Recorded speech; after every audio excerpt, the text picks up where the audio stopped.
So who talks first? You talk first? I talk first?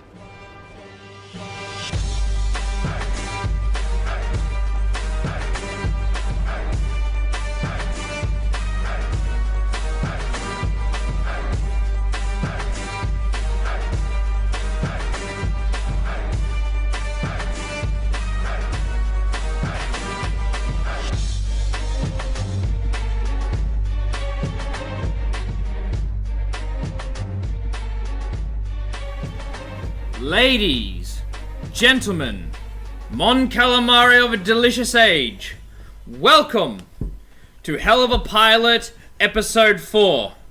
I am your intoxicated and intoxicating host, Owen Cross. With me, as always, to my right, he was fulfilled emotionally, spiritually, and sexually as soon as the Defender was made canon, Mike Marriott. How are you, Mike? I told you not to share that publicly. I mean, what goes on? What happens in X-Wing stays in X-Wing, right? But I'm good despite that revelation. And of course, on my left, our local time traveler. The rest of us peasants experience time at a regular pace while he experiences it at a blistering 1 second per second. Lachlan Gillies. How are you, Lachlan? I'm still thinking of what to say. I mean, we're having this conversation in the present, but I'm way out in the past now. just catching up.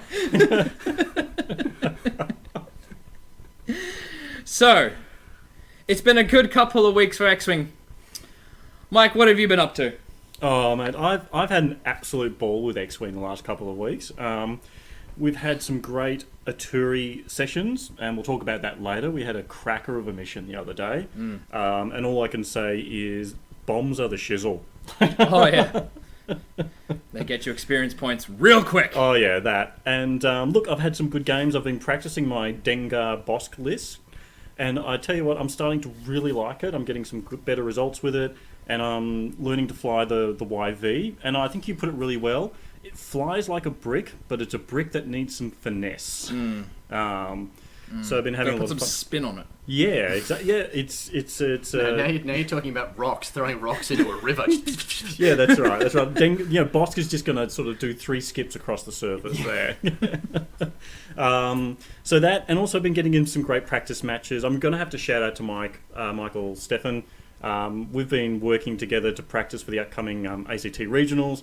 And I said this before, Michael has he's gone from the sort of trainee novice to an experienced veteran. So he's coming really good. So that's my X-Wing. Lachlan? I tried out Near Numb in the T70 for the first time since it came out. I've been meaning to get around to it. Is he the one that does stress mitigation if you're in range 1? If you receive a stress token and you're at range 1 of an enemy ship, you don't have to receive it.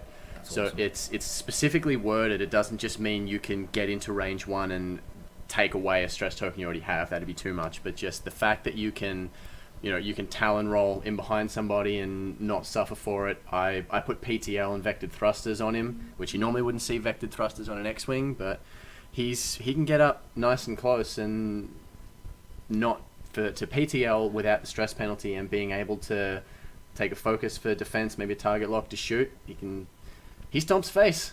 Yeah. Is it just one stress or is it 2 stress? If you would receive a stress token and you're at range 1 of an enemy, do not receive that stress token. So you could K-turn, and if you have that one that allows you to change the timing of the acquiring a stress, you could K-turn, do an action, push the limit, receive 2 stress tokens, and then not take either of them.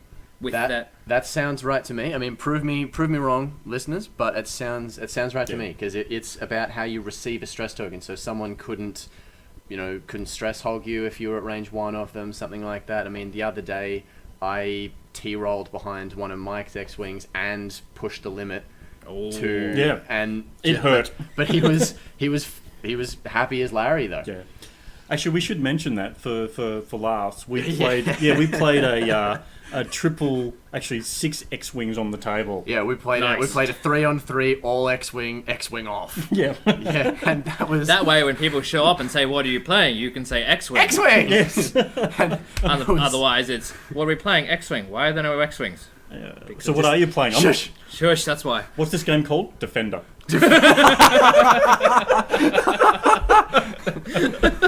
God damn it. Speaking of defenders, I won a defender. Yes, It's my you first did. defender. I'm excited about that. Your first defender. Yeah, I haven't opened it from the package. I feel dirty. No, Just holding embrace it. embrace it. I'm not embracing. No, hold it. Touch it. Love it. touch the 3 wings. Yes. 1, 2, 3. Oh. But actually, we do have to say, Owen and I went to a store competition on Saturday, and Owen, you do have to talk about your success there. Oh, it was a good day. It really, really was. It was a 4.4 game X-Wing competition with some really sick prizes. Yeah. First place got a U-Wing. I keep calling it's a U-Wing, isn't it? Yeah, U-Wing. Good. Yep. It's a U-Wing. Yep. And second place got a defender, and I came second, which was really lucky. I had my one and only loss was to a Dengaroo, and that was a game of mental exhaustion because it was Oh. about 20 minutes into the game. His Dengar was down, my 2 Y-Wings were down, and it was 40 minutes of keep away. Yep. Which I lost in the last 4 seconds, and I absolutely deserved that loss because he pulled off a block that I did not see. Yeah, look, I kept coming back every 10 minutes ago and just kept, because he had a Gonk Manaroo and you had a regen Miranda, and I kept coming back just to sort of count how many shields were there and how many were gone and how many were there, and it was sort of... I never thought I would see Gonk at the competitive level. No, Oh, it was he's really good. good. Because Nice. once you don't have enough... He had ways to mitigate it with the pain bot. Yep. So if I was shooting at him, I'd have to take a... potentially be shot at, Yep. potentially lose my regen. So he basically out-regened me. Yeah, and he also had feedback array on it, so Yeah. he kind of just wore you down. It's kind of like, I like to call it the S&M Manaroo because she Yeah. likes to... Oh, she likes the pain. She likes the pain. She likes the pain. Yeah. But yeah, all credit to him. He completely outflew me. He was a good guy too. Yeah. So that was good. I've But it was forgotten your name. I'm sorry. Yeah. He's a local at General Games. General Games. And we'll shout out to them later. Yeah, and you also got the door prize as I well. got the door prize as well. So got I walked in and went for 4 games of X-Wing, and I came away with like $50 worth of prizes. I was You like, did, yeah! No, you did good. So Pretty excited about that. yeah, I went 2 for 2, which I was happy with. So Well, you're running a list that you're not used to anyway. yeah, I've only just started flying it a couple of weeks ago, probably the start of this year, but lost the first 2. This seems to be the pattern. I lost the first 2, but then won the next 2. But you know what? I was really happy in the end because it taught me a lot about 2 things. One, how to fly the brick or the YV. I love Zuckus. Zuckus is great. People saying otherwise are wrong. Zuckus is And We really are cool. not. Zuckus is so And I also introduced Lockie to the joy of Forlom last night. Oh yeah. Zuckus and Forlom together. Yeah. It's all right. Your ship That's a ship nice doesn't defense get roll you have there. Yeah, your ship doesn't get to defend. yeah. Give me your green dice. I'll Yeah. hang on to them. If you're good at the end of the game, I'll give them back. Yes. But look, yeah, I went 2 for 2. A lot of fun. General Games, fantastic job. Those Good guys venue. did. Found out they deliver coffee. How good was that? That was so good. that's- Halfway through the day, it was like, we Yeah. don't have time to go get a coffee. And like, oh, just ask Scott at the front. Yeah, he'll order it. He'll order it and bring it over to you. I'm like, that's amazing. I Of call course, it. it's Melbourne. If you Yeah. can't get coffee delivered somewhere, you're in a different part of the country. That's right. Exactly. All I can say, that's the civilized way to play X-Wing. It's a gentleman's game, don't you know? That's right. Yes. I'll have my like sugary chai latte with me and like sip it. Yeah, but that was after like 12 Red ponderously. Balls in the morning. Oh yeah, I was smashing Red Bulls. I had like 3 hours sleep. I was like, I can do this. I can. What do was this. in that coffee? Are you sure you didn't order a milkshake? I felt like a child. Don't worry. And other than that, I've been playing some 32-point league over at PGS, which was a lot of fun. And I'm after you, Darren, this week. I'm coming at you. You too, William. That's a throwdown. It's a throwdown. It's a throwdown. I put my ships on the board. Oh. That was fun. But I have to say, running a 32-point bomber, against your opponent and just making them roll their own attack dice to hit themselves. It's like, stop hitting yourself. Stop hitting yourself. Oh, your defender is gone? Oh, I'm sorry. This is one step away from a ship whose special ability is, I know you are, but what am I? So bombs are the middle finger of the game, is it? Yeah. Bombs are fun. Bombs are really, really fun. Anyway, Mike, what have we got on the show for us today? Okay, we have got a cracker of a show. So we're going to look at Scum Epic, which I am absolutely excited about. So you asked for it. It's getting delivered. It's an epic show, guys. It's an epic show. I don't get epic... that joke. Explain it to me. Okay, Okay, so there are some ships. There are small ships, large ships, and epic ships. Still don't. I was aligning the fact there's epic ships with the show, and epic can also mean good. Now that I've explained my terrible joke, You are a dad. I am a dad. Yeah.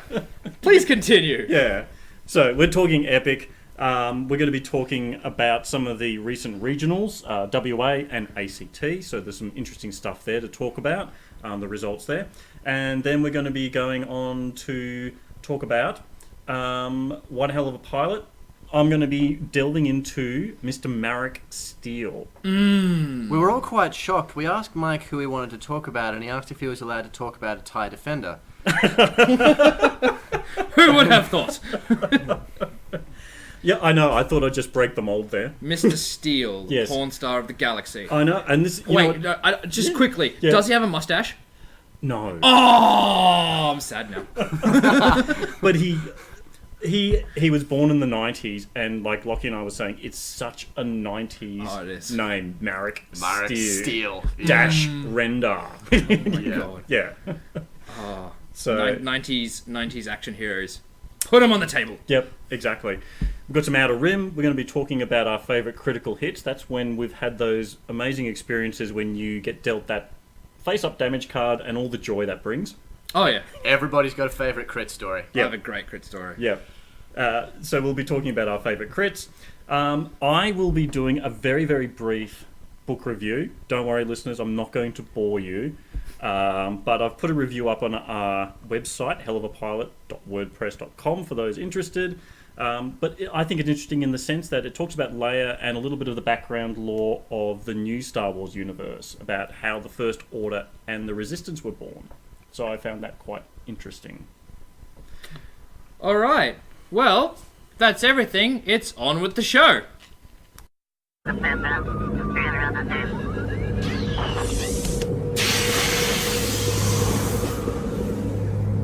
Good day, citizen. Welcome once again to Holonet News, your source for truth in the galaxy. Troubling news from the Outer Rim. Previously small criminal factions have been spotted with full-size spacecraft, rivaling the more dignified Gozanti cruiser in scale. When it comes to crew, however, our glorious, shining Imperial Navy leaves those scum in the dust. The brave men and women of the Gozanti cruisers and raider corvettes have met and mastered the conditions in these faraway corners of the galaxy, and are even now receiving your good wishes as they travel outwards to crush this threat. No circumstances will find these brave souls wanting. Go get 'em! Finally, we wish to address some rumors circulating in the vicinity of the Aturi cluster. What are those rumors? That everything is just fine! There aren't any rowdy rebels out there, no sir. So there's nothing for it but to go on enjoying life in your empire. Anyone wishing to report rebel activity may do so at the end of this broadcast. Nobody is above suspicion. Could Mommy and Daddy be rebels? Only your local Inquisitor knows for sure. Well, boys and girls, that's the news for now, so thanks once again for doing your part in your empire. On the 5th of January, we had the South Australian regionals, and Nick talked about them a fair bit in the last podcast, but I thought we'd speak a little bit more about them and how the meta is shaping up there. We also want to talk a bit about the Perth regionals, which just happened over the weekend, and compare the two. As we know, the Bantha Barbarians, the Bantha Squadron of Gatekeeper Games, Yep. have taken out 2 of the 3 regionals. They probably could have taken out Western Australia, but it's a very long way away. So, the list that won the tournament is a personal favourite of mine because it is very similar to what I used to fly. Is Manaroo with the Tiny Mind Link, so just Manaroo with the Tiny Mind Link, no other K4 security droid, nothing like that. Fen Rao, a Tiny Mind Link, Concord Dawn Protectorate and Auto Thrusters, and Asajj Ventress, a Tiny Mind Link, and Lats Razi. So this is the Paratani list, which has become increasingly popular. It was born overseas, is my understanding. It has, because it has such a strong end game, in my opinion. Because Manaru gives off the focus, and that's what Manaru does. Fenrau is Fenrau, and he's such a staple. It's just, if you have Manaru, you have Fenrau.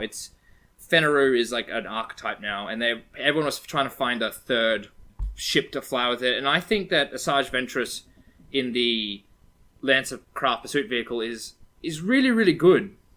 Because end game, she gives you a stress, she takes stress away and reduces her damage, so she takes an evade as well.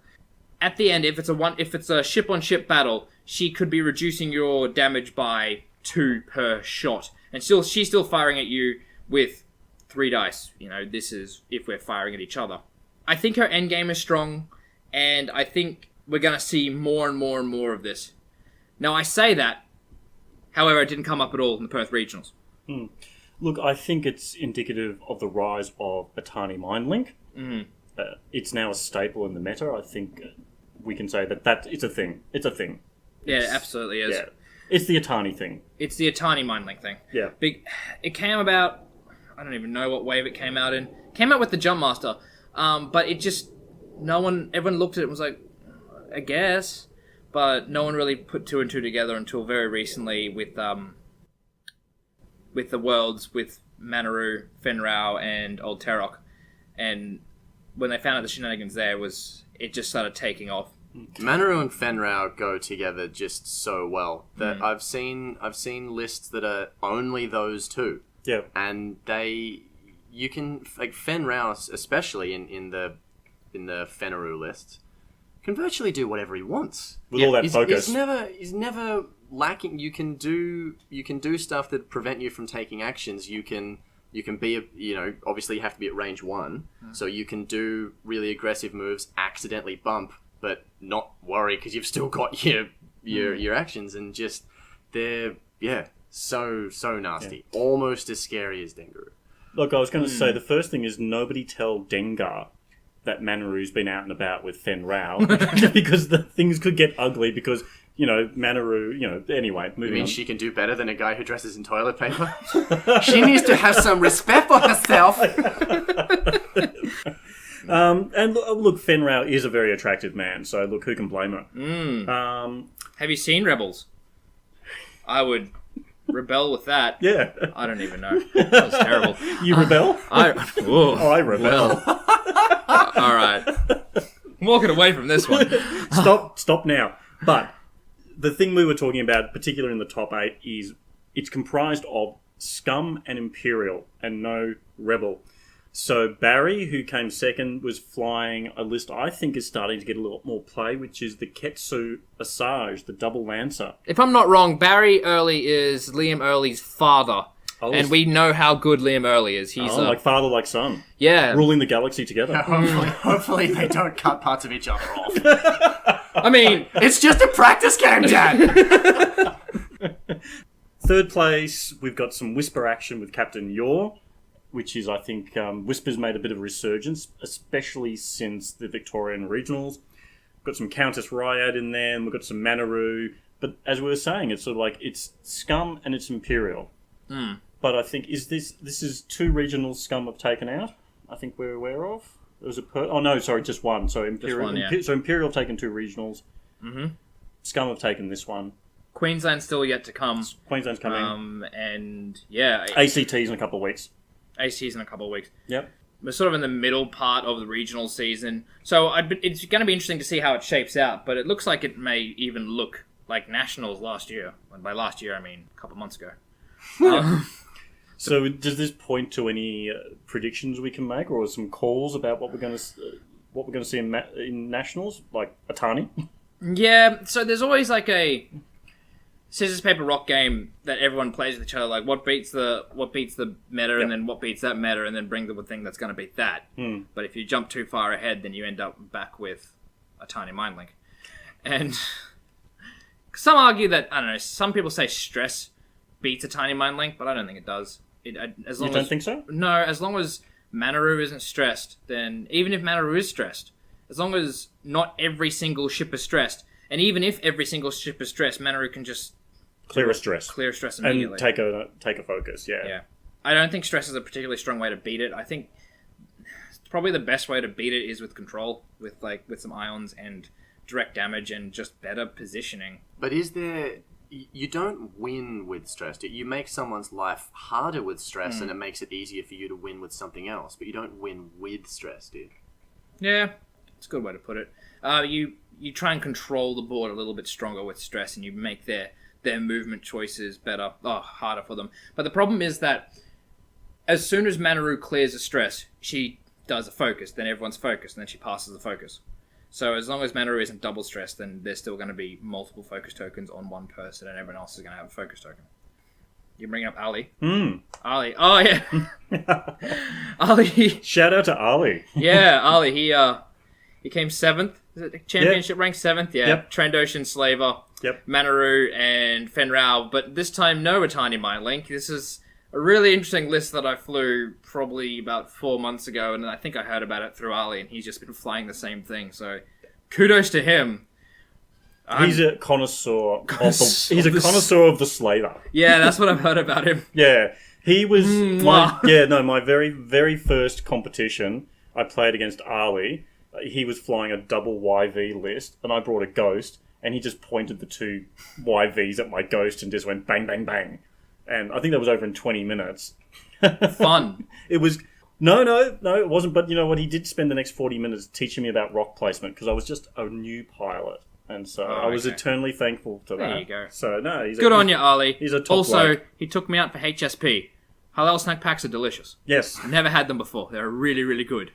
So let's move over to the Perth Regional, which happened just over the weekend. What can we say about the Perth Regional? Person who came first in Swiss had Imperial. The person who came second had Imperial. Third person had Imperial. What did they all have? A Megaliter. Alright, good. I am taking this opportunity to put a bounty on Omega Leader.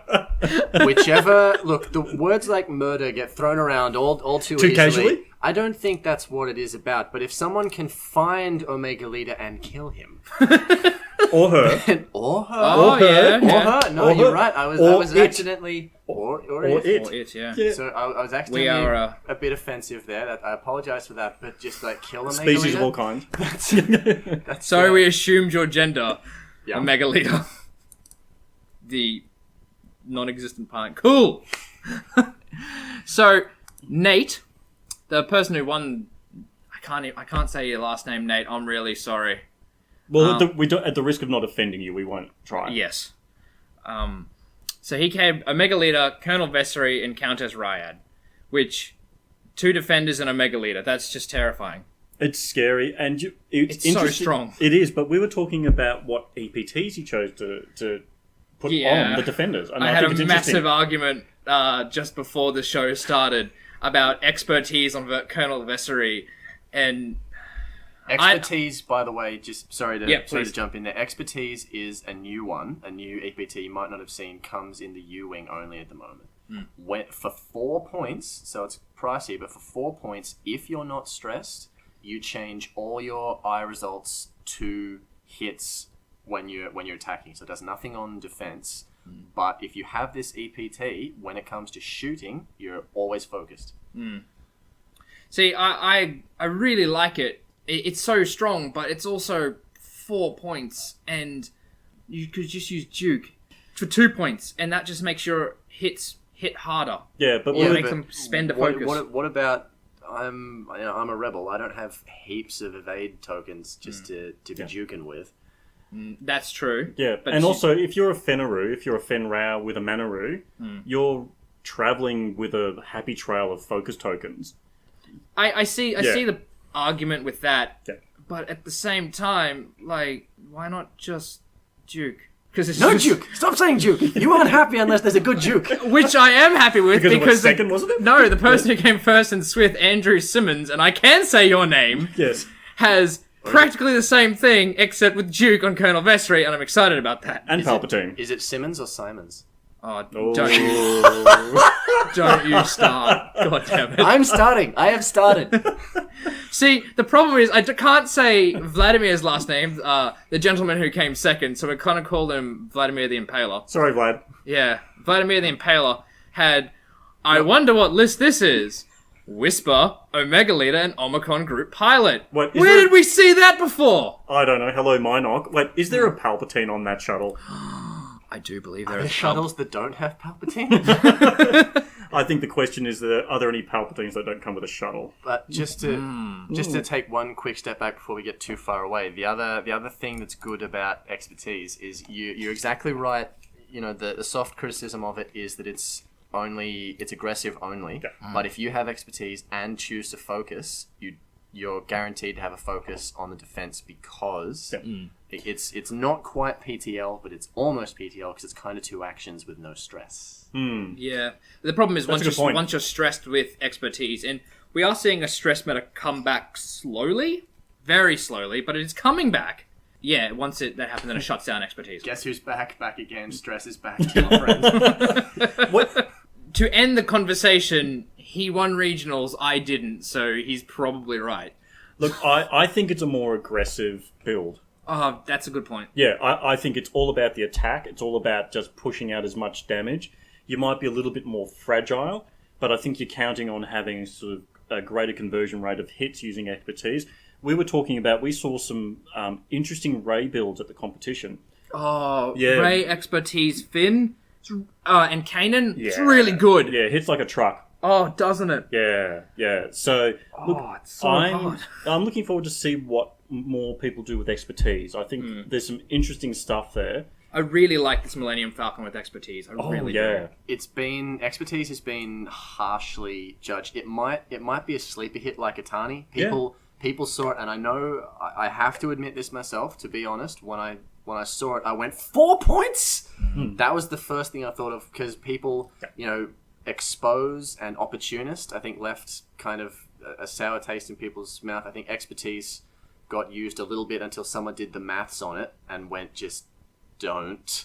Correct. So a 4-point EPT, but this one's got legs. I think FFG, the designers, got the 4 points right. They learnt from expose and expertise and said, right, we want to give the players the opportunity to use something which is potentially quite powerful, but we don't want to undercost it. Zuckus. An expertise, Zuckus. Oh yes, I'm feeling that. No, you are not. But look, I think it's interesting. I think we're going to see a little bit more expertise. People are going to experiment with it. So moving on to the announcement from FFG, our brand new bargains, bribes, and battles epic ship for Scum. How long have we been waiting for this? Way too long. What's it going to bring? I don't know. Mike, what is it going to bring? Apart from an interesting name, the C-ROC, which to me sounds like a down-market rapper. C-ROC. Yo, C-ROC. Yo, what up, boys? Yeah. Well, I suppose Scum do have drugs and weapons. And sort of Twilight dances. I mean, yeah. So, look. Oh, is it a party bus? Well, How many slots of... How many people can it take? look, Epic's a little different, but... Oh, it's all take 2. Yeah, so it's got crew and Plus 2... buses. Yeah. This is more like a party train. Oh, okay. Yeah, we're going to call this. All aboard. All aboard the party train. So look, I'm really excited about this. So I've played a bit of Epic, and I'm also trying to encourage more people to play Epic in the Melbourne area. The C-ROC is based on the Gazanti. Is it? Yeah, so it takes the same chassis as the Gazanti and scumifies it. Okay, explain. They stick a whole lot of engines and bits and pieces on it. This'll work. Yeah, this in typical Scum fashion is just like, what do we got lying around? I don't know. Slap it on. Does it work? Who cares? Does it have enough engines? Yeah, it's covered in engines. No, does it have enough engines? But what if one falls off? Well, Engines! More engines. I like how this one engine is on the top. It doesn't seem like it doesn't belong there. It's just like, I'm here too, guys. It actually looks a fair bit like Jabba's barge. Yeah, didn't you? I saw Yeah. the day this article dropped, I saw on Reddit that somebody got a picture of. They drew this stick figure of Jabba holding his barge in one hand and a Gazanti cruiser in the other hand, and the caption just said, "Now kiss." Well, now that we have that visual, look, it's interesting for a couple of things. For those of you who have not played Epic, I really, really encourage you to give it a go. It's a lot of fun. It's a completely different game. I think the arrival of this ship will make Epic more attractive to a wider audience or a greater player base, because now you've got the three factions which can be represented. That means more people are going to be interested. So it's something that's popped up in a lot of conversations that I've had with people in shops and that I've read on the Fantasy Flight website is people just asking the question, "Where's the Scum Epic ship? Where's the Scum Epic ship?" Correct. And it's I'm not a Scum player, but I'm surprised it took this long. So look, the forums will be happy. No, they won't, because they're never happy. It's the internet. The internet's still waiting for happiness to arrive. You can please some people all the time and all the people sometime, but not everyone all the time. So, look, stat-wise, this is pretty much what you would get for a Gazanti or the Rebel Transport. You got the 4 shields, 10 hull, and what's energy. Energy is a resource that you use. So you spend energy to fire your weapons or perform actions. You gain energy when you move, which explains why the Scum ship has so many engines on it. They want a lot of energy. awesome. Couple things worth noting here.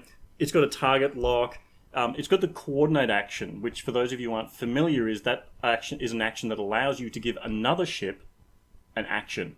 We're seeing that coordinate action coming on the upcoming Kylo Ren ship, and that, I tell you what, that is actually going to be a significant deal. Once that ship comes out, throw your meta out the window, start again, and start with that ship. That and Sabine's tie, I think, are going to shake things up a little bit.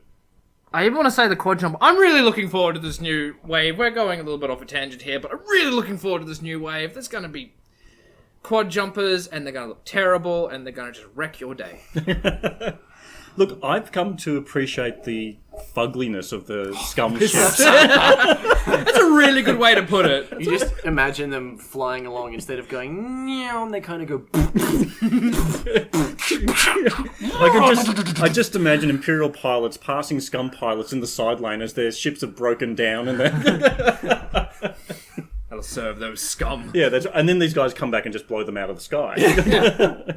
Yeah, so look, I think it's a really interesting ship. I think it looks great. Oh, we should mention it comes with something else in the box. What's that? A little baby Syck. Yeah, hey, Fantasy Flight, the Star Viper would like a word with you. Yeah. Yes. Why? Why the Syck? You just tried to fix it and it didn't work. Don't try and fix it again. No one's gonna play it. You're gonna make it 2 points cheaper, and so you can put 8 on the board. Yeah. Woo! No one is going to buy multiple C-ROC cruisers to get that single thing, so they can run a bad ship 8 times. Yeah, what would be the? Is that even an enjoyable game? I mean, I can kind of understand people running a couple of Sycks because they're not even flying Sycks, they're just flying HLCs around. Yes. Yeah. But this one you can't put. It specifically says on the new card you can't put modifications on it either. There's no point. If they've released like the Star Viper, I think the main criticism of that, and you the Scum players, correct me if I'm wrong, seems to be that it's too middle of the road. It's not impressive enough, so it gets too easily beaten by something else that doesn't do enough. It's overpriced. It's overpriced for what it is. I mean, there's nothing wrong with the ship. It's good. It's a solid ship. It's a very solid ship. And it looks like a butterfly. Yeah. Stings like a bee? Yes. Oh, to see what I did there. But if they made a title that, you know, as is quite common nowadays, if they made a title a few points cheaper, you know, like you would see people with it because it's got a reasonable amount of health and shield. It has the 3 die. It's the ship that gave us the sloop. It did. Yeah. And who doesn't enjoy saying sloop? Also, I mean, Guri is a good pilot. Yeah. And in the current meta, that PS5 is actually not disadvantaged. So, yeah. But look, comes with some crew slots, comes with some new crew. But look, I would say Epic is a lot of fun. Yeah. So I wanted to speak about some crew cards that this comes with. Now, the first one is, can't say his name. Vizago. Cicatro Vizago. Oh, there you go. There you go. Maybe. Now, what he brings to the table is you can replace a illicit with any other illicit of the same cost. Now, that's interesting. So you could replace your Glitterstim. You can replace your Glitterstim with a... Life. Choose life. Drugs are not the answer. Start the game, change drugs. Hugs, not drugs. So you get 2 extra shield. Yeah. Aw. He lets you change your Glitterstim for hugs. Yes. But what I've been wondering about with this guy is, can you put something on him like Glitterstim, like a hotshot blaster or inertial dampeners, if you have a bad couple of rounds and then you're flying, essentially a dead stick, you've got 1 hole left, you see the end coming, all of a sudden you've got Dead Man Switch on there? How many points did Dead Man Switch? I 2? don't know. Is it 2 or 1 or 3 or one of those? Well, it might be. That'd be really good because you could be, for example, you could have feedback array. I'm pretty sure it's 2. So you could have feedback array. I'm gonna die, Dead Man Switch. Like, you're gonna kill me before I even get to do my feedback array. So that's good. My only concern is that he is taking the crew slot. He has 0 points though. Oh, but nice. 0 puts, you know what I'm thinking? Because I've been playing the party bus. Put him on 2 inertial dampeners. Okay. Why? Because, Because you just have multiple inertial dampers? yeah, more stopping power. Yeah. More stopping power. You get out of here. You leave.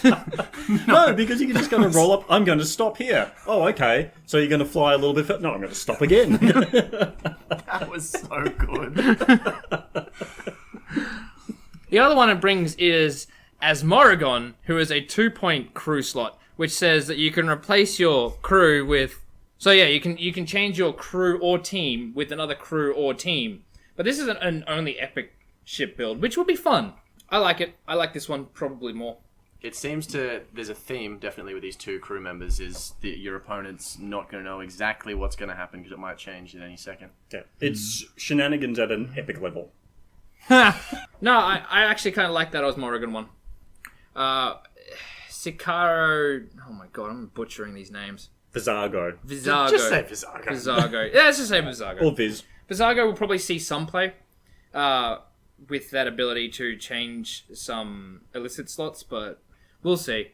Other than that, sort of underwhelming when it comes to normal play, this release so far, but I'm really looking forward to at least having the Scum having a ship. A big ship. A big ship. An A epic really ship. big ship. But you can see if FFG follow their standard pattern, they released a smaller, weaker epic ship and a stronger epic ship. Not necessarily in that order. The Rebels got the transport first, then they got the Corvette. Correct. The Imperials got the Raider first, then they got the Gazanti. So, who knows? The next epic ship might fly out of nowhere and just stomp face. Maybe it'll have a Star Viper fix. Maybe it will have stuff. One can only dream. Because I've never used the Star Viper, but I like them. I'd really be cool. happy if they got fixed just so I could see them more. Yeah, they're really cool. I really like Star Vipers. I really, really do. Okay, Mike. Let's talk about the man himself, Maarak Stele. That's one hell of a pilot! We are going to talk about one of my favourite pilots on the Defender, Mr. Maarak Stele. For those of you who don't know, Maarak Stele was born in X-Wing TIE Fighter, a 90s video game. Is this the sequel to X-Wing? It is. And Lockie and I were talking on the way over here, and Lockie was saying, there were some people who weren't born when these game came out, and I said to him, I remember playing them. I remember playing them when I was young. I couldn't really use the joystick. My fighter just kept flipping. But gee whiz, I like the bright colours. And it was Star Wars. That's right. For those who want to play that game more, someone's modded it really heavily, and it actually looks really nice now. Yeah? It's the same game, except now modded really heavily. Really? So it looks brand new. Oh. It looks really good. There was a demo of it, and it was coming from Facebook a while back, but there we go. Okay, I'll track that one down. Look, Maarak Stele is an interesting character. Background, he grew up in a farming community, an Imperial backwater. He was someone who used to mod speeder bikes. So it was a bit of a hoon. He was a bit of a bogan. With a name like Steel. Yes. So Alright, Maarak, back to the farm! Get your speeder bike back here now, boy! But all my friends have gone to Tashi Station. I don't care about your friends! I like that Tashi Station is a franchise. Yes. There's one on every corner. So that's something he had in common with Luke. But he ended up joining the Imperial Navy as a mechanic. Oh. So, but went through a series of events. He somehow ended up saving an admiral's life, and as a reward, they gave him the ability to train as a TIE fighter pilot. I don't think that's much of a reward. I mean, you've seen some Academy ties. Thanks for saving my life. Go kill yourself. In the Or the Emperor. Yeah. In the pit area where he was working as the mechanic, they probably had life support systems. They're like, we really like you, Steel. Give us those back. Oh, God. You would think Steel would have actually noticed that they kept going out but not coming back. Because there's like nothing to fix. Yeah. 20 out, 10 in. Yeah. That makes my job easier. As the pilots were leaving, they'd be like, yeah, Steel, we'll get a pizza when we get back. He's like, whatever. Sure. Yeah, Joe. I'm not even going to remember your name. But anyway, turns out he had a gift for flying, and he was actually force sensitive. I think everyone in the old EU was Yeah. force sensitive, weren't they? I have a feeling Kian Farlander, his counterpart, the main character in the X-Wing video game from the same period, who's a B-Wing pilot in X-Wing Miniatures, I have a feeling he was force sensitive as well. Like, that was maybe a small issue with the old canon. When the authors were like, how do we make this character cool? Say they were force sensitive. Yeah. Or touched by the force. Oh. Now show us where the force touched you. That's not funny. That's not a funny joke. The worst part is saying I'm one with the force and force with me. Oh! No. He became an ace pilot during the Galactic Civil War, and he went on to test the TIE Defender, TIE Advanced, and the Attack Shuttle. Now, for those of you who don't know what the Attack Shuttle is, it's a Lambda shuttle with missiles. Give it a new name. Yes.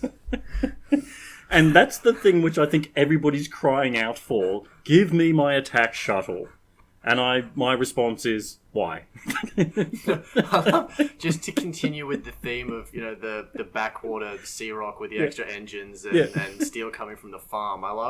I'm just picturing the idea of Steel sitting in the engine bay, slapping mods on, and just in his spare time, and some admiral seeing him going, what the hell is this? And Steel being like, nah, it'll be fine. Buford said it was fine. Y'all just needed more missiles on that shuttle you already had. It's a good shuttle. I was just thinking, missiles, But anyway, in doing so, he actually ended up interacting with characters like Sun Fel, Thrawn, and the Emperor. A lot of his lore actually comes from the missions in the game itself. Oh. So within the game itself, there's a mission where he saves the Emperor. There's a renegade Imperial Admiral who wants to supplant Palpatine. Oh, man. Yeah, I know. This guy was punching way over his weight and just had no idea. No. Like, imagine at the final moment, he's actually confronting Palpatine with a gun, and Palpatine is just that, I can shoot you with my hands. Okay, there might be some problems with the story there. But anyway, it's not canon, so to speak. But anyway, the mission was, Emperor is a prisoner on like a Star Destroyer, you have to go rescue him. Palpatine's grateful, works out he's force sensitive, and makes him something called the Hand of the Emperor, which is this sort of inner circle of Palpatine's like right-hand wet work kind of people. Like Mara Jade? Is that right? Yeah, like Mara Jade. Does he have more success than the Hand of the King? Ooh. Yeah. It's not a particularly high bar. But... No. But, so I think that this was kind of like a secret society of force sensitives who got trained up and who would go around doing the bidding of the Emperor, probably closer to what you see, like what the Inquisitors are now in the Rebels TV series. So that's probably a good analogy there for that. Anyway, he did some more shooty shoots in the TIE Defender, and that's actually what he was known for. So when the TIE Advanced first came out, Wave 1. Wave 1, yeah. So Maarak Stele was a pilot in that, but there was a little bit of minor controversy because he's like, he didn't fly that. Don't you know? So he never actually flew the TIE Advance? Not that I'm aware of. He flew something else called the TIE Advanced Starfighter, which was like a TIE Advanced mushed with a TIE Interceptor.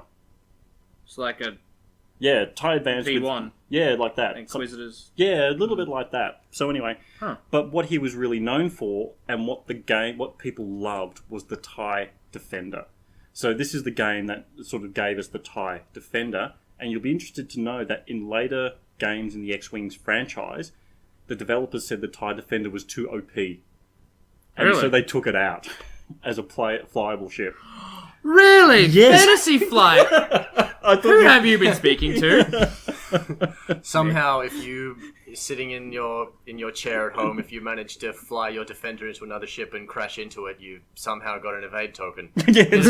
Look down in your lap, and there's this little piece of cardboard. You look around the room confused. Where did that come from? So, true to fashion, the current iteration of the TIE Defender is maybe a little OP, but we'll talk about that later. Current iteration of the TIE Defender in the game is too OP. Yes. What? No? Okay. Just me? But anyway, eventually went through a series of went through a series of wars, etc., etc. A lot of it in the old EU. So he fought in something. For those of you who used to read the old the old books, the Yuzhong Vong War, he fought during that, and he eventually just ended up living to a ripe old age. He retired on a farm somewhere. So he actually survived? He survived. That's weird. Wow. Yeah. Crazy. Yeah. And what I like about... I mean, the law's okay. But what I really like is what they've done with his ability in that, with Maarak, you hunt through the deck for crits, which is essentially sort of saying, well, he was force sensitive and he used his force sensitivity to enhance his dogfighting skills.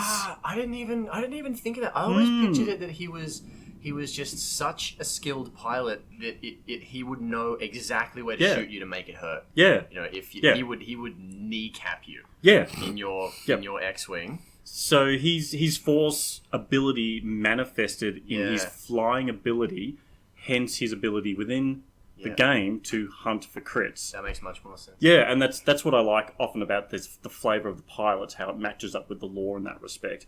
But Mr. Stele, as we like to call him, I like him. I flew him a little bit last year and really enjoyed digging through my opponent's damage deck to just get that right crit. I'm reminded of Homer when he was max power.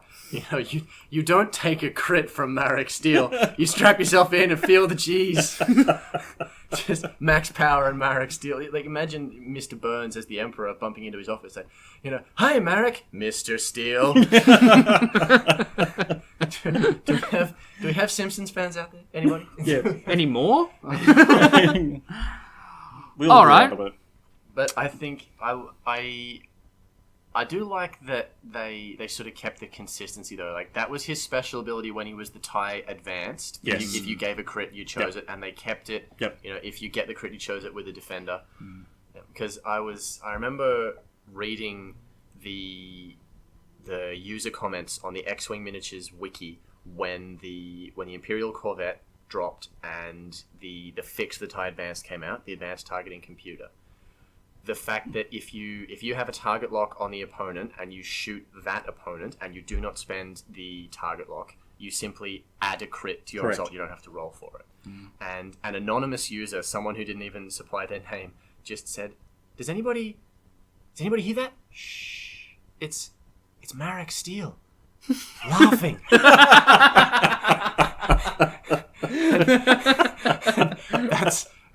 So if you go, I actually revisited that comment section today when Mike told me who he was going to be talking about. Somebody responded to that comment with, "Yeah, but he has to hit to make it work." And then somebody went, "He's going to hit. He's not an idiot."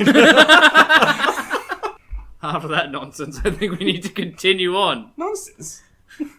What type of show is this? It's like 3 guys sitting around at a table. One of them's drunk and sitting on milk crates.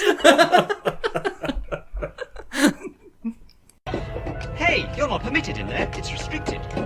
You'll be deactivated for sure. Don't you call me a mindless philosopher, you overweight glob of grease. Now come on before somebody sees you.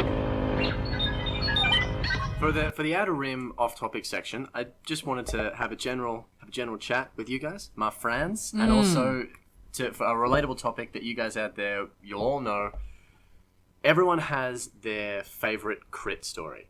That time that you dished out the crit that made you feel all warm inside, bit of the Schadenfreude, the savagery, and if you're a big enough person maybe to admit a crit that you suffered, but it was just really cool. And we're gonna get, if you listen to this episode, please send us your crit story. We'll flick a few out, but mine, it was my first ever store tournament. I'd never been to one before. I played either 3 or 4 games that day, and I lost all of them except for one. The game that I did win, I was flying Vader, Vessery, and just a Royal Guard TIE Interceptor, because this is before Omega Leader existed, and I landed a crit with Vader's targeting computer that we mentioned a moment ago. 1 crit. The dice that I rolled missed. All I gave the guy was 1 crit. He picked up the card that meant you had to roll for critical damage. You had to roll and maybe take up another crit. Yeah. He rolled, had to pick up another crit. Yep. It was roll and see if you have to pick up another crit. Oh no. He rolled, he had to pick up another crit. It was double damage. Oh no. And because I'd already hurt the Y-Wing on previous turn, only had the 4 hull left. Yep. From a dice that I didn't even have to roll, and it was the only damage I gave him, I just rumbled his Y-Wing. I forced the guy to roll his own damage dice against himself. Oh no. And just goodbye Y-Wing. And I thought, like, I had not been flying well that day, and I was just like, this is more than I deserve. And I saw the look on the guy's face, and you could just see how unhappy he was. He felt ripped off. He had been ripped off, but he was so polite. And I won that game, and I feel like, in a weird way, I feel like you're not really a good winner if you say sorry or something to the person you beat, but I really wanted to. But was the victory dance inappropriate? I waited until he was gone. Yeah. Oh dear, but that was so that's my favorite crit. So, my favorite crit story is still when I was learning the game, and I really enjoyed squad building. I still do, but this squad was really terrible. It was like 4 or 5 Z95s and a Hawk, but with no turret. It was just a Hawk. It was the one that could allow someone to add extra dice if you weren't stressed, blah, blah, blah, blah. And it came down to this Hawk versus Whisper. And I was like, yeah, we can do this. The Hawk's got this. The Hawk's got this. So, did you fly at range 1 and 2? Oh, I did. This is part of the story. I flew into range 1. To get 2 red dice. Yeah, Syck 2 red dice. Here we go. He shoots me. I get a crit. Reduce weapon damage. Oh no. So I'm rolling a sweet range 1 attack against his 4 dice with focus. He just shoved a potato into your gun. I'm gonna fire with 1 red dice. Lands a hit. Completely blanks. Kills his ship. And I was like, take it! Take it, I win! And that's why I always say the Mighty Hawk. That's my Hawk story. My crit story. Mike, tell me your crit story. Look, this is sort of early in my career, and I was playing a store champ league, so it was over a period of time, and I was playing this epic game. I was flying the shuttle, Suntia, and Inquisitor, and I had a bad opening. I flew my Inquisitor on the rock. I just bought it, and so I really didn't know the ship. And then it got blown up. The other guy was flying Whisper again, as well. Then my shuttle went down, but then Suntia managed to solo his other 2 ships, and it came down to be this epic 30-minute duel between Suntia and Whisper. And we were just dogfighting and weaving and all that kind of stuff. Suntia's being Suntia, Whisper's being Whisper. It was really good. But then, unfortunately, I got into a position. Suntia took his stress, was sitting at range 2, so he didn't get his auto thrusters. He had a focus token. I'm thinking, that's okay. Roll, blank out. Take a crit. Another stress. Oh no! So I've got a double stressed Suntia. Good fun. Yeah, good night, Suntia. That was the end of the game. Like, soon as that happened, my opponent said, I don't think that's very good. I said, no, I don't think that's very good. Suntia is sad. Shed a sunt here. Yeah, oh.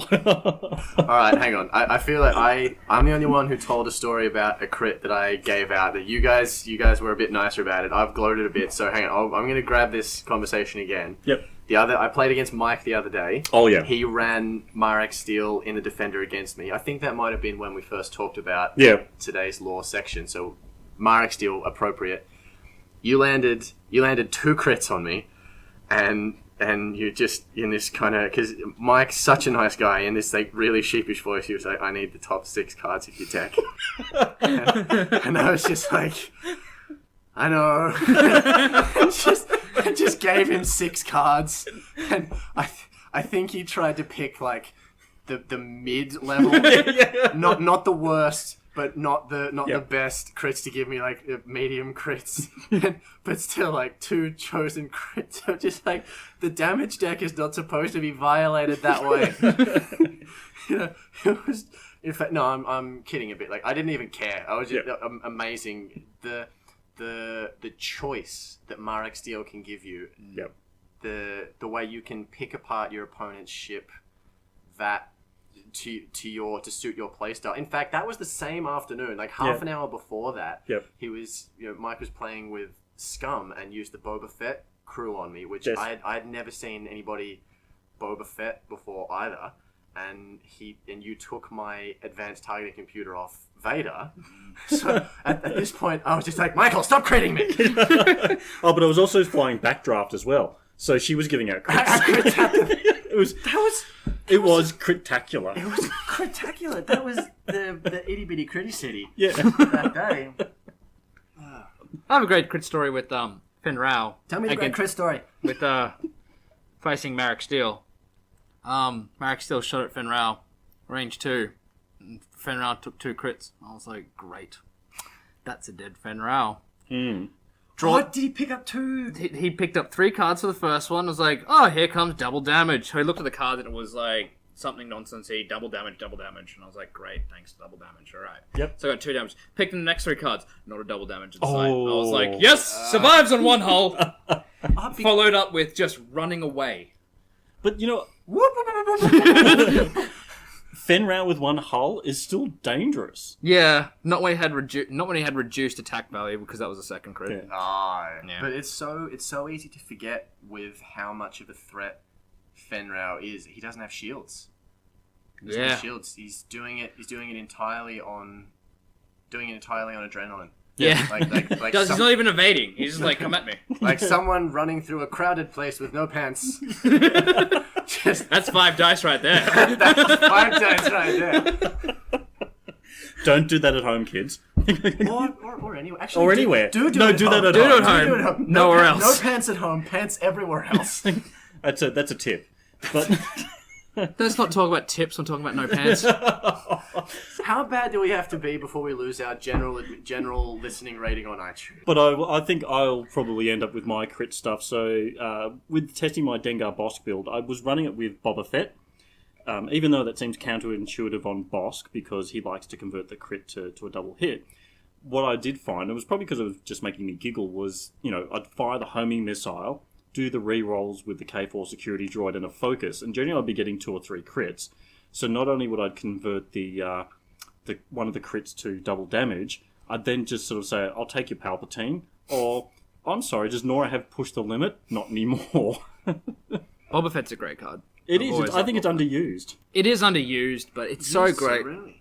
You fire it at a Y-Wing, you have no more TLT. Sorry about that. I don't exactly know how that works. Is fire Boba Fett out the front torpedo.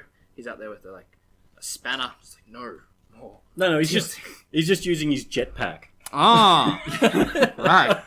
Yeah, but when Boba Fett uses his jetpack, he lands up in the Sarlacc. Boba Fett? Where? Maybe that's why the card's single use and you have to flip it down.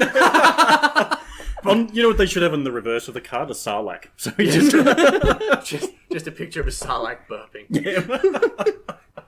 Okay, guys. Since we witnessed that horrible mauling at the last cantina, I think we should move on to this next one. Alright, guys. I need a bit of a drink. So, I'm not exactly happy with the way that last week ended with the arm thing, so I think we should go to Maz's. What do you guys think? I didn't know the arm thing was gonna happen.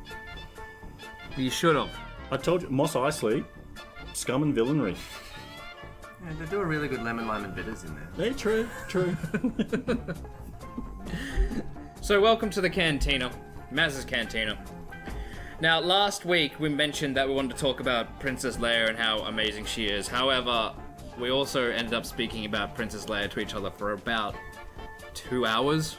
So I did the lovely thing of just cutting the whole thing out. So I just wanted quickly, Lachlan, what was your favourite Princess Leia moment? It actually, I'm gonna be a little bit sneaky here. It wasn't even a Leia moment itself. I remember reading a quote by Irvin Kershner, who directed The Empire Strikes Back, talking about Leia and how she leads the Rebel Alliance. And he said, "It is possible to fight because you love, not just because you hate." And I thought that was a really good representation of Leia, who was leading a group of people in a war, but would always try and do the right thing. I'm going to be less sneaky and just say Episode 4, when they had the Death Star pointing at Alderaan, and they were like, tell us where the base is. And she's got her entire people there, and she looks at Tarkin and bluffs. And that's really, really powerful in my opinion. Mike? Look, also Episode 4, the moment Luke rescues her, and that famous line, a little short for a stormtrooper. That's it. Just the sassiness and just the strength she brought to that character. Carrie Fisher, you will be missed. Indeed. So that brings me to mention my book review. It's up on the website at... We have a website? I told you we had a website. We have a website. We have a website. Guys, we have a website. Check it out. Hellofapilot, wordpress.com. You can link to the WordPress from our Facebook, so you can find Mike's wonderful words that way as well. Yep. So very quickly, Bloodline tells the story of how the Resistance was formed and Leia's role in that, and also it sets the scene for the entire galactic conflict. So at this point, the First Order hasn't emerged, but they're working behind the scenes. So from that perspective, it's really interesting how you've got these shadowy forces manipulating events very much in a kind of Palpatine kind of way. And there are two factions within the Senate. There are these guys called the Centrists, which want to have a more centralized kind of republic. And in many respects, people want to actually bring back the Empire, except not as sort of evil. And then they had some good ideas. Yay stability, boo evil. Yes. Is this the one with Mon Mothma, where she kind of becomes a bit evil? No. So Mon Mothma is actually retired. Oh, okay. So at this point, and the galaxy is in a bit of disarray because there's no unifying political force. There's no leader to really bring everybody together. I know we're talking about a work of fiction, not a real thing, but in terms of a government, the galaxy is massive. I mean, how many countries are there that have rubbish governments in real life? Now imagine giving a rubbish government to billions? The galaxy. Yeah, exactly. Yeah, rubbish. It's a bunch of rebels. Here's the galaxy. Good luck. Yeah. Well, look, I think really it's about the legacy of the rebellion because they went through this galactic civil war. They blew up not one but two Death Stars, killed an emperor. Yeah, two for us. Countless people died. Lots of people lost their job. Let's not even go there. That's If anyone just I'm going on tangents here, but Yep. get a chance. Go to, I think it's the Movie Theorist on YouTube, and he talks about the cost. How much it would have cost for the rebels to have destroyed that Death Star, and how many planets it would have bankrupted. Is that the same person who did the maths on how much it would cost after the Avengers saved New York? Oh, the cleanup. Probably. Is that the same person? Matt Pat? Yeah. But look, it's interesting in the sense that the First Order is working behind the scenes, and they're actually propping up crime syndicates to actually generate the revenue to build their fleets up, to build up Starkiller Base. So this is canon. Yeah, it's canon. Oh, okay. And this is why, so it's Bloodline, this is why it's a good book, because it focuses on Leia, how she operates in the political scene, and also what brings the galaxy to the point of Episode 7. So in that respect, and the book closes, spoiler alert. Don't. Okay. Yep, listeners, if you don't want to know the ending, stop, pause, come back. But it brings us up to the point where Leia literally creates the Resistance. Oh, okay. And this is how... and That's this a fairly low-level spoiler, I suppose. Yeah, it's low level. I mean, there's a Resistance, so there you go. So look, I would recommend that if you love the EU, if you enjoy Star Wars novels, it's well written, the characterizations are really good. It's not a lot of action, it's more dialogue and exposition, but Yeah, worth a read. So was the prequel trilogy. But actually, I was thinking to myself... Less sand. It's actually Star Wars politics done right. Oh, okay. So that's how I would characterize it. Good. So thanks. The next thing what we wanted to jump into was, even though it's not going to be a regular segment on the show, it's just worth covering the last session of Aturi that we had. It was good. Because we only got to play the one mission that day, but we had to rescue or liberate a defector, an Imperial defector who wanted to give the Rebel Alliance a TIE defender. I like it. Our defender friend, he defends with benefits. That's right. Anyway, the point is Defenders with benefits. Yeah. Defenders with benefits. The storyline of this particular mission was that there were 4 newly invented TIE defenders. One of the pilots wanted to defect to the rebels and bring his defender with him.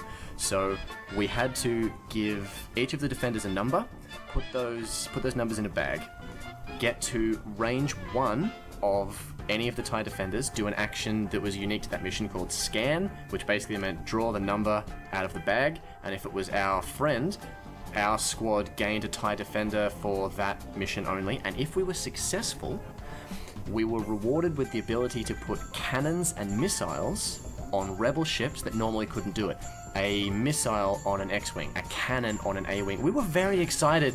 HLC we were very excited A-Wing. to win this mission. HLC A-Wing. Imagine an A-Wing that, That was actually does worth damage? having. Yeah. So we had to fly towards 12 red dice. 4 defenders. 4 defenders with 12 red. Same thing. Scan, tap on the glass of one of them, be like, "Are you our friend?" and then fly it off the board edge. Yep. The fact that they were all within range 1 of each other when they were deployed meant that our friend was in real danger as soon as we found him, and we were really worried if we were going to have to scan all 4, how much damage we might take in the meantime. But we let Mike, the Defender Whisperer, put his hand in the bag and draw the number out. Mike, what happened? I believe I pulled out the right number first go. First go. Out That's of right. 4, only a 25% chance of getting it right on the first go. We got so lucky. We got in, we got out of there, because Mikey actually whispered to the defenders, "Tell me your secrets." and we got the defender on the first go and managed to fly it straight back down the board. So for our next defender mission... Yes. Sorry, for our next Aturi mission, not our next defender mission. For our next Aturi mission, we can put whatever weapons we want on whatever ship we want. Look, I will have to mention though, Lockie, or Hazard as his pilot name is, he won the game for us. He did. Effectively so, the way the game is set up, there is 1 squad of 4 defenders. There are 2 squads of 4 TIE fighters. For those who are counting, that is 12 enemy ships on the board. Oh no, it gets better. Midway through the mission, a super enhanced Lambda shuttle with another 2 TIE fighters flies onto the board. have fun. We're flying T-65s and a Y-wing. I'm very scared, by the way. And yes, no trust. Just a quick shout out to our friend Chris, who's done heaps of work in running our Arturis for us. He knows all the rules. Whenever we're wondering if a move is the right move or the wrong move, we all just kind of slowly look at Chris and be like, "Hey, boss, is this maybe this, maybe not?" And he's flying an A-wing. Yes. Which A-wings can't do a lot of damage. In Arturi, you get XP for shots you land on the enemy.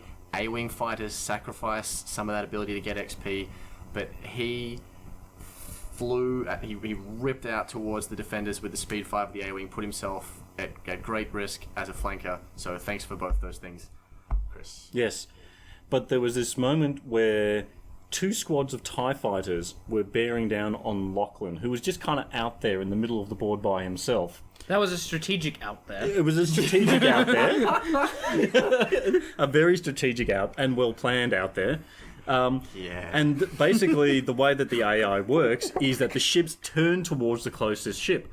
So there was a turn where 8 TIE fighters were turning in towards Lachlan and so he said, "Am I going to do this? Am I going to do this?" The rest of we deployed in a straight line. Everybody else went forward. I went left. Yes. Because I was worried that we were all going to be too close together if we went forward. So I went left. And everybody said, the TIE fighters are going to aim at you. And I just kind of went, that's fine. I've got this. The TIE fighters are fine. And because we'd arranged the asteroids kind of randomly in a circle, so I thought, I'll get in the middle. Both of the squads of TIE fighters there'll be rocks between me and them. That didn't happen. No. So everybody else went forward. I went left. The TIE fighters followed me. But because we were all so close together, the AI algorithm, it got confused and it made them do K-turns and break formation. So instead of 2 squads of 4, we ended up with 4 squads of 2, many of which were facing the wrong direction. Some of them landed on rocks and couldn't shoot me, and the ones that could missed just by fortunate dice rolls. So I did absolutely the wrong thing, but by good fortune, kited the TIE fighters away from the rest of the squad. Yep. So they got up there, they did all the work, I sat in the middle and cried. But somehow, after the entire game, only lost 1 shield. 1 shield. Like, just suck it, Imperial Navy. I know. So you should have seen. I wish we could have recorded the whole thing. It was like turning a hose on ants. Just the TIE fighters, they had no idea where to go. It was, Heroes of the Arturi cluster. I mean, it was actually really amusing because basically 2 swarms of TIEs crashed into each other, went spinning off into asteroids. We're like, let's get out of here, guys. And Lachlan just did a 4 forward and just gunned out of there. And that was it. He just, in 2 moves, he destroyed the Imperial fleet. With that, I didn't even shoot. You didn't even shoot once. And I think one of them, some of them actually died to rock damage. Yes, that happened. Yeah. That happened, yeah. Oh, but the other highlight of... Oh, yeah. The other highlight of the game, and we have a photo of this. Yes. Owen, talk to us about bombs. Bombs are great. Why are bombs great, Owen? Bombs are great because they can't do anything about it. And you know where they are. Yeah. So you roll up and just be like, oh, here you go. You got some nice TIE fighters there. It'd be a shame if someone cluster bombed you. Two of the TIE fighters flew away from me because they broke formation. So they were touching each other front to back, so they were really close. They'd flown away from me and accidentally targeted Owen. They landed. He did a hard 2 behind them. We were so worried he was going to bump. Landed by... Just in front. By 2 or 3 millimeters. Yeah. Landed it. Drops the bomb, the mines. The cluster mines. Yeah. Drops the cluster mines. And... Wipes. And... It was great. It was really good. Just We wiping. have a photo! Yeah. We have... Suffice to say, so Owen ended up with something like 17 or 18 XP. Yeah, I have 23 XP for yours, 5. Yeah, typically in a session you'll get 4 or 5 XP, but just by dropping bombs, living up to his name of Kaos, just farming the XP. Yep, that was great. Now I'm gonna have a B-wing, a kitted out B-wing. With a gun? With a HLC? With Sabine. With Sabine. Sabine. Sabine B-Wing. The B stands for bomb. Sabine wing. Sabine wing. The Sabine. The Sabine wing. Sabine. Oh no. Okay. I think with our rewards that we get from this, I believe Chris is planning on putting an HLC on his A-wing. So That is so good. He gets the glorious maneuverable dial with 4 red dice. When he finally puts PTL on there, it's going to be amazing. I'm going to save up, maybe put a cannon on, but I'm thinking assault missiles for those TIE swarms. Yeah. You know, let's ruin someone's day. What are you going to do with yours? What are you going to spend your Christmas vouchers on? Oh, look, I've had my eye on a little sort of PTL number for some time. Push the limit. Yeah, PTL. You've already got PTL, don't you? No. Yeah, no, but I mean, what Yeah. with cannon or missile? What are you going to do? Oh, no, it's got to be cannon. Yeah, Oh, cannon. HLC. Chelsea. Yeah, HLC. That's right. I'm going to strap my X-Wing to a cannon. So I'm gonna kit my my new B-wing out with Sabine bombs, obviously. Put some missiles on there. Have extra munitions as my torpedo slot. Oh, and just no. have some. And it already has a cannon, so I'll HLC you at range 3. That's horrifying. And at range 1 and 2, I'll just cluster shoot you. So any of our regular listeners who remember our first episode when we talked about the fact that you can make combinations in artillery that are impossible in regular play, now you can see the glorious abuse of the game. We're going to be a real rebel squadron now. Rather than just sort of skulking behind asteroids and praying we don't die. I think Owen's just going to be soloing the entire... He's just going to roll up. That'd be so good. Yeah, because like the first time Owen and I played a Turi together, you bombed me. Oh yeah, I did that. There was an ace behind me. Owen was like, you know, taking this experience. Owen goes, if I drop a bomb, there was Owen behind him was me and this ace. And I was doing this kind of thing. You know when you really want the last slice of pizza, so you Yes. have to ask if anyone else wants it. I was like, I could kill the ace, like, if you want. Owen was like, I could drop a bomb. And I kind of went, yeah, but, you know... I'm gonna drop the bomb. If you drop a bomb, it'll kill the ace, but also it'll hurt me. And, like, you know, we're on, you know, same team. And Owen was like, yeah, no, but what happens is, bomb. And then we lost that mission because I did that. Yeah. Not sorry. Anyway, guys. Thanks very much. You've been listening to One Hell of a Pilot. Anything you want to add? Oh, alright, well, super quick. While we're talking about Sabine and bombs, I want to thank my friend Tristan for listening to the show, and I will thank him by telling a story that he told me. This is the story that inspired him to buy the Ghost to get the Sabine. Oh, yeah. To get the Sabine upgrade. He was playing against somebody who flew 3 TIE fighters and a Phantom in really close formation.